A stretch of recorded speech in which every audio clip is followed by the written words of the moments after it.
유튜브로 읽는 박정희 전기 4권 516의 24시 박정희의 양말.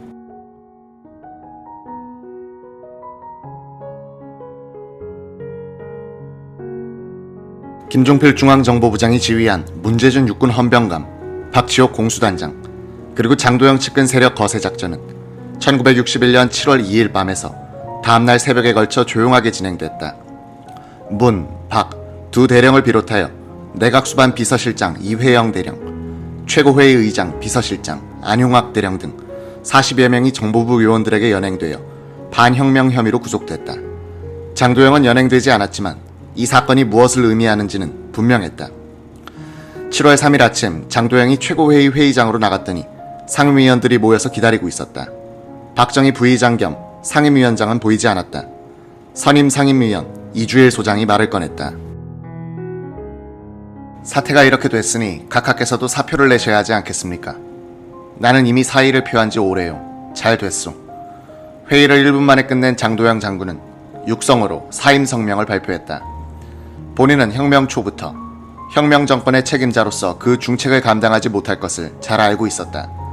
그러나 국가 초비상시에 질서를 유지하기 위하여 잠시 그 직책을 맡았던 것이다. 이제는 신망 있는 지도자가 그 직책을 맡아야 할 것이므로 나는 사임하는 바이다. 장도영은 중앙청 내각수반실로 돌아가 업무 정리를 마쳤다. 7월 1일자로 서독 대사로 임명된 신흥균 장군이 인사차 찾아왔다. 축하합니다. 일 많이 해주십시오. 장도영은 총리실에서 현관으로 나와 신흥균과 헤어진 뒤 원효로의 자택으로 돌아갔다. 그는 안방으로 들어가 두 다리를 쭉 펴고 앉아 피로하고 긴장된 심신을 풀었다. 차츰 심신의 피로가 풀리면서 자연히 참모총장 재직 시에 일어났던 헤아릴 수 없이 복잡하고 곤란했던 일들이 머리에 떠올랐다. 특히 5.16 이후 오늘까지 49일간 내가 겪은 모든 간난과 신고를 하나씩 회상해보았다는 것이다. 장도영은 그 뒤 가택연금 상태에서 지내다가 가을에 반혁명 혐의로 구속된다. 1986년에 한 기자가 김종필에게 이런 질문을 했다. 장도영 장군을 명예롭게 퇴진시킬 수는 없었습니까? 그래도 혁명의 앞장을 서준 분 아닙니까? 사반세기가 지난 지금 와서 생각할 때 그렇게 하지 않아도 되지 않았느냐 하는데 동감입니다.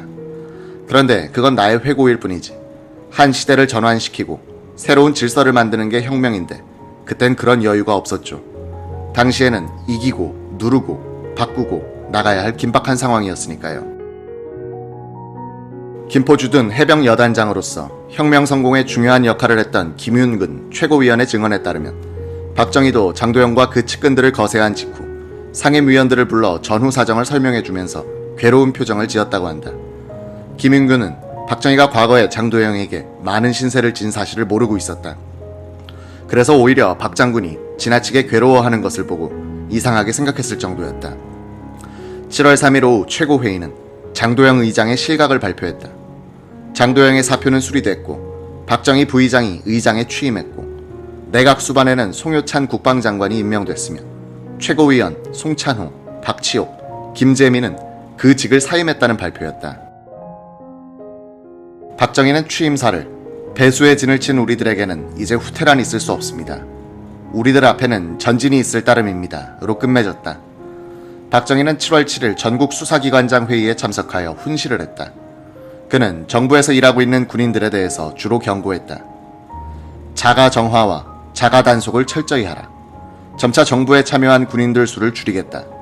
난맥상을 보이고 있는 현재의 수사기관을 정비하겠다. 한 명의 수사 대상자에게 2개 이상의 수사기관이 중복 수사를 벌여 국민들을 불편하게 해서는 안 되겠다.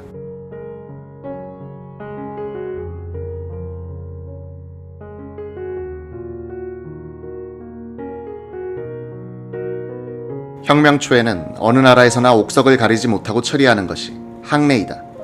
우리는 어디까지나 옥석을 가려야 한다.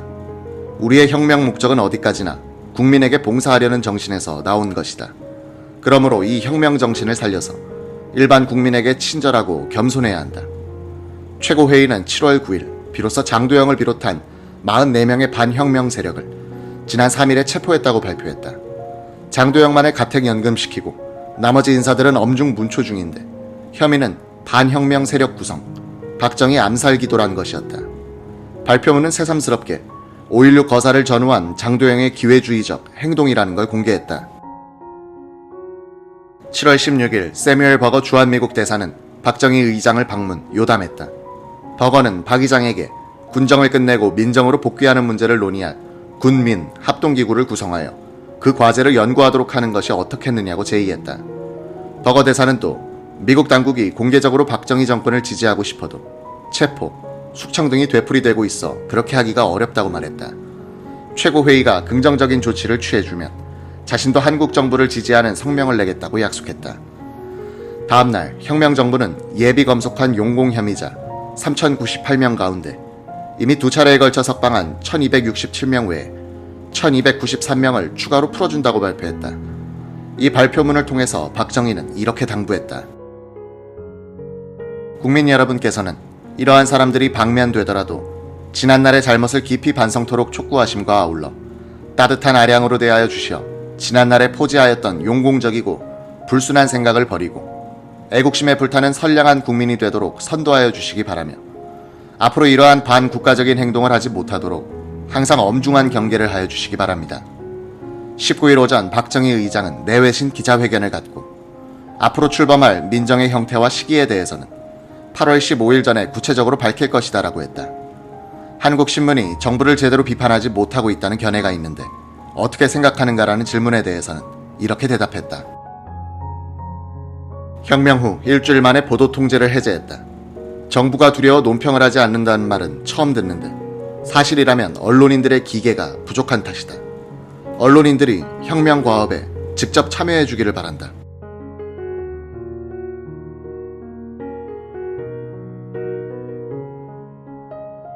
권력자로 변한 박정희는 소박한 인간상을 그대로 유지하고 있었다. 육사 생도들을 혁명 지지 시위에 동원하는 데 이력을 맡았다가 박정희의 경호원이 된 육사 11기 이상훈 대위는 광주에서 열린 혁명 지지대회에 참석한 박 의장을 수행하여 작은 호텔에 들었다. 한밤중에 호텔 문 앞에서 경비를 서고 있는데 화장실을 겸한 세면실에서 인기척이 들렸다. 이 대위가 가보니 박정희가 양말을 빨아 줄에 널고 있었다. 양말이 신고 온 한 켤레밖에 없어 밤에 몰래 나와 그런 일을 하고 있었던 것이다. 이 대위에게 들킨 박정희는 멋쩍은 표정을 지었다. 박정희의 양말과 관계된 이야기가 하나 더 있다. 5.16 당시 국무원 사무처 보도과장은 국방부 보도과장 출신 이용상이었다. 혁명 정부 하에서는 공보부의 보도처 보도과장으로 일하게 됐다. 박정희가 구사단 참모장일 때 그 밑에서 정훈부장으로 근무했던 이용상 시인은 계급을 떠나서 박정희 집안과 인간적으로 친밀했다. 기자들은 이런 사실을 알고 이용상에게 박정희 의장과의 기자회견을 주선해달라고 졸랐다. 이용상은 장충동에 의장 공관으로 전화를 걸었다. 유경수가 받았다. 박 의장이 언제 돌아온다는 것만 확인했다. 이용상은 중앙청 출입기자들을 데리고 무턱대고 장충동으로 갔다. 박정희는 외출해서 돌아오더니 발을 씻고는 양말도 신지 않은 채 회견 장소에 나와 의자에 걸터 앉았다. 이낙선 소령이 호주머니 속에 양말을 넣고 와서 박 의장에게 귀옛말로 사진 기자들도 왔으니 양말을 신으시지요 라고 했다. 박정희는 큰 소리로 발은 찍지 말라고 해 라고 하면서 끝까지 맨발로 기자회견을 했다. 한국일보 윤종현 기자가 박 의장님의 주량이 어느 정도입니까? 하고 물었다.